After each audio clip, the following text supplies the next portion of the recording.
Hey, going guys. This is just going to be a quick video. It's going to be one of many videos I do on Dragon Ball Z Fusion deck lists or deck reveals, whatever you want to call it. So I'm just going to start with something simple. This one's like an easy one I can do.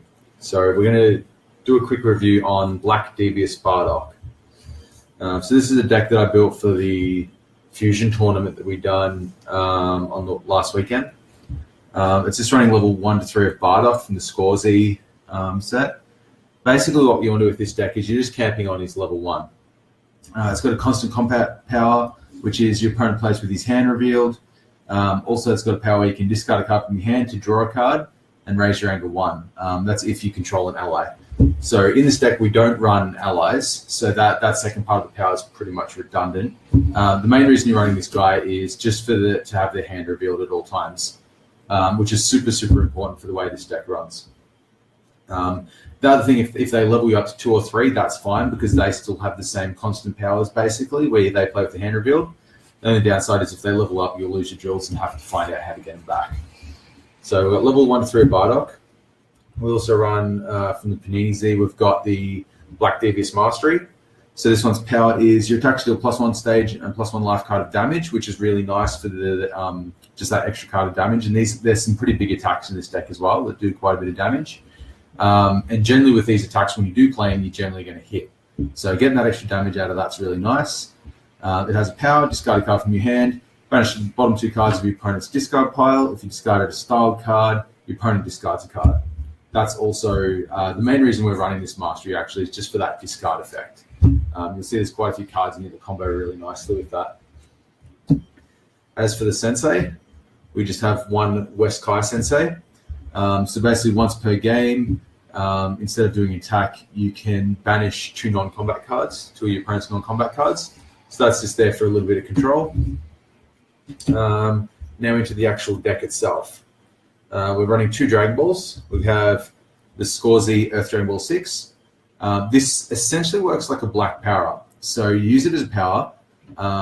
So during combat, you can basically end combat and the user powers up to full. And when you play the Dragon Ball, also it's got the effect, shift all opponents' anger down too. So a little bit of anger control because this deck sort of lacks any sort of anger control and the ability to end combat. So and with these Dragon Balls, if your opponent crits this Dragon Ball off you and then you get it back, you get to reuse its power. So it's sort of like a black power that stays on the field, and it can be used multiple times if it's switching hands or getting shuffled into the deck and put back out. And there are ways of getting that back into our deck too, which is really nice. And then can't go without Earth Dragon Ball 7. So this, you can play it from your hand to end combat. Also, pick 3 cards you discard pile, place them on top of your life deck, and shift all opponents' anger down too. So more anger control.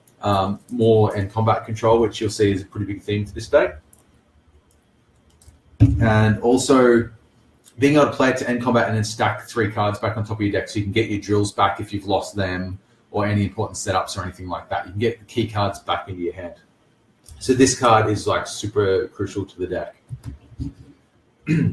So as for drills, 3 smoothness drill. Another card's super important. It just increases our hand size by 1.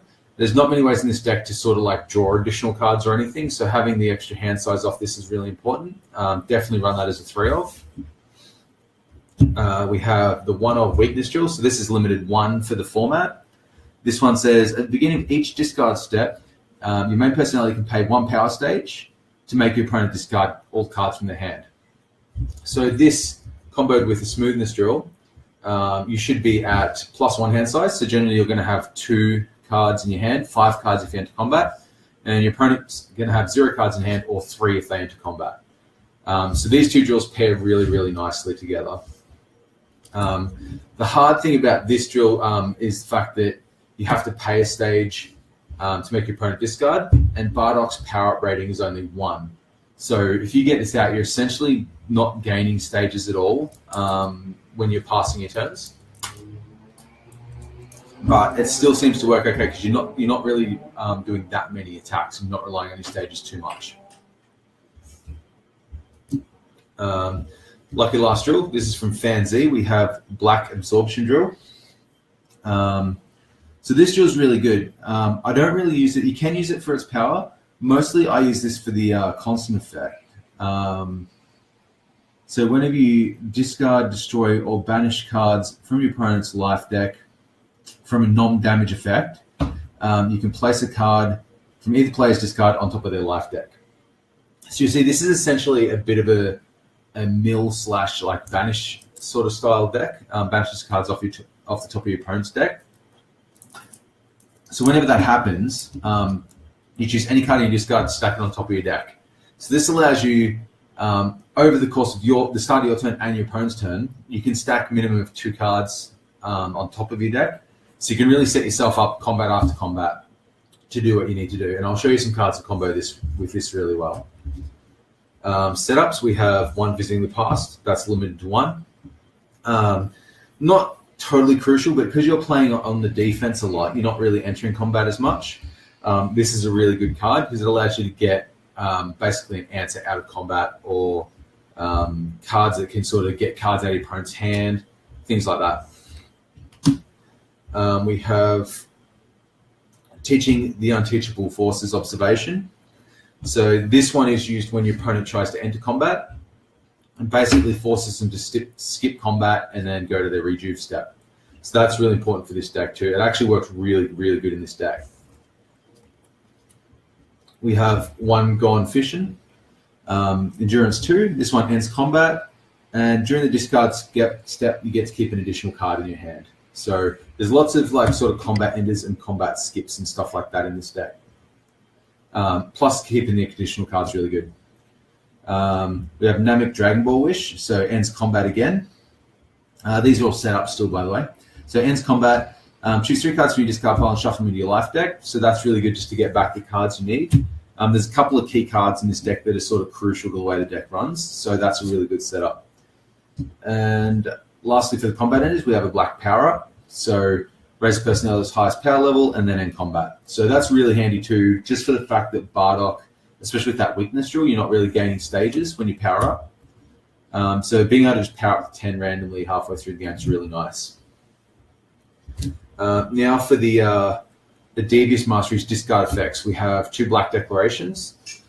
You can play these as setups if you like. I like the value they offer during combat, where you can just discard them and they go into play. But either way, there's no sort of right or wrong answer. If you've got them, you probably would just play them on the field. But these are really handy. These can they can shuffle your Dragon Balls back into your deck so you can reuse them. But more than likely, I like these just to get rid of problem drills or allies or whatever your opponent has. It's the only other tech we have in this deck besides the Sensei to deal with drills and setups. So these are kind of crucial to the deck as well. Now, this is one of my favorite cards in the deck, actually. Pairing this next card, pairing it with the Weakness Drill and Smoothness Drill, this is like borderline broken. 3 black memories. So we're not really using this for the setups effect. We're using this for the what have we got? The parenthetical text here. So when it's discarded from your hand by an effect, so say your mastery, your opponent has to discard a card from the hand because of the mastery. Then they also have to choose a card in their hand and place it on top of their life deck. So this is basically removing 2 cards out of the hand for the cost of you discarding 1. So hypothetically, if you have Smoothness Drill and Weakness Drill out, you should have 5 cards in hand. They should have 3. You discard this from the mastery, they're left with 1 card, and you still have 4 cards in hand. So that's a real swing right there. If they had an attack, there's enough blocks in this deck to deal with that 1 attack they'll be holding on to. Otherwise, if they had some blocks or whatever, there's other ways around removing cards out of their hand or just evading their blocks completely. So this one is super, super important at a 3 of. So more hand disruption, 3 confrontation. I know you get to see their hand all the time anyway, so confrontation loses a bit of effectiveness there. What I really like about it is because you can see your hand, you can actually judge the opportune time to use the confrontation. So if they're holding a block you really need to get rid of, you can just remove it from their hand. If they have an attack, it might be an unstoppable attack or something, or they'll have something that's going to annoy you. You can enter if you're holding onto a confrontation, you can get it out of their hand. So that's still very, very important for the deck as well. We have some more combat enders. We have Dream Fighting. So you end combat and then you rejuve the bottom card of your discard pile. It's just an event, ends combat. And we have Dazed. This is one of my favorite. It's not a combat ender per se. It's your opponent has to pass for the next 2 actions. So that's really good in the sense you can play it, you make them pass, then you get another action.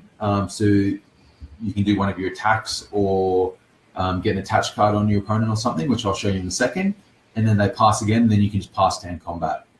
It also gets around, there's a lot of cards, especially locally here in our meta. If you're playing an aggressive deck, there's a lot of cards you add in aggressive decks that stop your opponent from ending combat.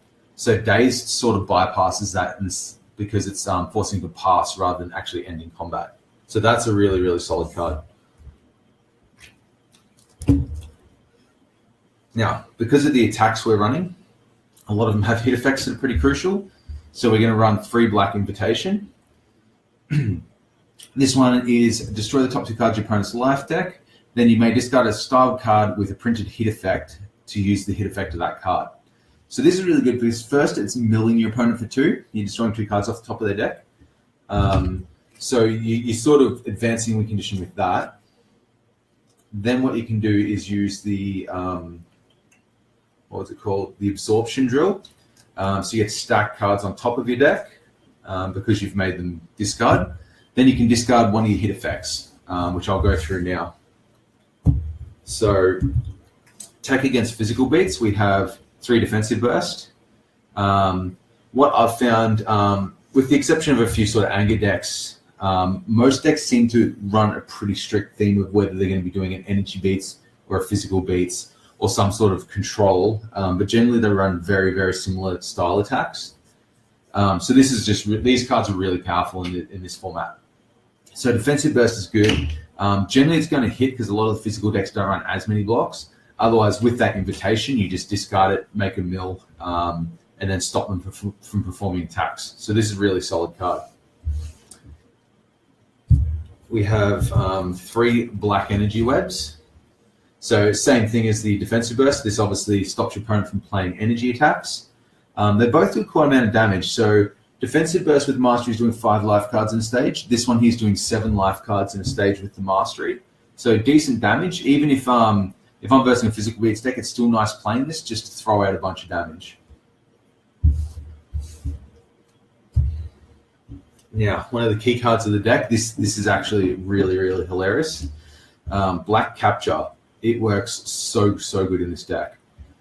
So energy attack for 5 life, so it's doing 6 life in a stage with the mastery. The hit effect, attach to your opponent's MP. At the beginning of each turn, so yours and your opponent's turn, you banish the top of their deck. Now, when you combo this with the drill we were talking about before, the absorption drill, the start of your turn, you're banishing a card off the top of their deck. You're stacking something from your discard on top of your deck. Then at the start of their turn, you're banishing a card off their deck, and then you're also stacking another card on top of your deck. And that can be a Time as War's tool, or that can be more black captures, or that can be defensive bursts. It can be any drills. If your opponent's discarded your drills for whatever reason, you can just put that weakness drill back on top of your deck and play it in your turn. There's lots of things you can do just with that combo alone. So really solid. Otherwise, this is just a really good win condition. A lot of times I'll get 2 or 3 of these attached, and then you stall out the game and you just win. So really, really solid card. Now, because we can see your opponent's hand, why not run 3 black swirls? So this one is name a card and your opponent cannot play it. So that's like an instant effect of this card. So you know what your opponent has, you know what's going to be annoying. You just play this and they can't use it straight up. So that's really, really solid. The hit effect's not so great, gaining anger. You don't really want to gain anger with the chance of leveling up.